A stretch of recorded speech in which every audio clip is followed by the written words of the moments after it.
Manuel Bojorquez is near the prison where El Chapo is being held. Manuel, this is where he made that brazen escape last July. What are they doing to prevent a repeat performance? Well, at this point, they're not revealing too many details, but likely they are not housing him on the ground level where he might have access again to a tunnel. We're also told that since his last escape 6 months ago, they've really tried to tighten down, really enforce some of the protocols that were supposed to be in place, such as moving inmates around from cell to cell, not leaving them in one cell for a very long time. So how long do you think this extradition process could take, especially because we expect Guzman's defense team to fight it? So what are we talking about here? Weeks, months?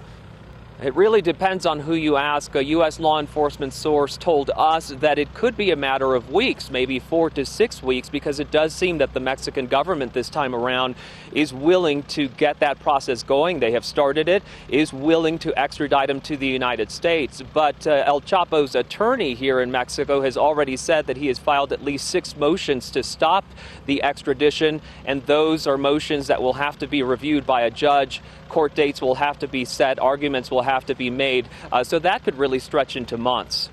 Manuel, let's talk about Guzman's reputation in Mexico. It's believed he's responsible for more than 30,000 deaths. However, many people revere him there like a folk hero. Why is that?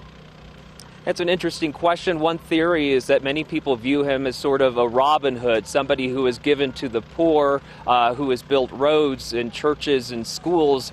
But really, the extent of how much of that he has done is unclear.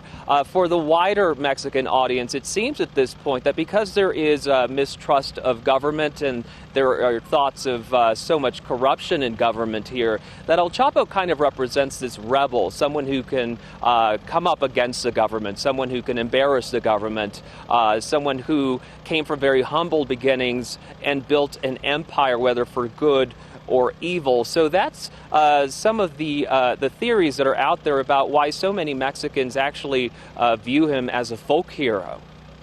Now, just to add to the mystique of El Chapo, we have actor Sean Penn playing a role in his capture. Is Mexico planning to take any action against Sean Penn? At this point, we have heard that Mexican authorities would like to interview him, that they would like to ask him questions. We have not heard them say any more about whether they would plan to charge him at this point. It's still very early on as far as them revealing that it was contacts with an actor and an actress that helped them arrest El Chapo. So again, at this point, they have said that they would like to question Sean Penn, but they have not said more about possibly bringing any type of charges against him here. Fascinating Hollywood twist there. Manuel Bojorquez, thank you.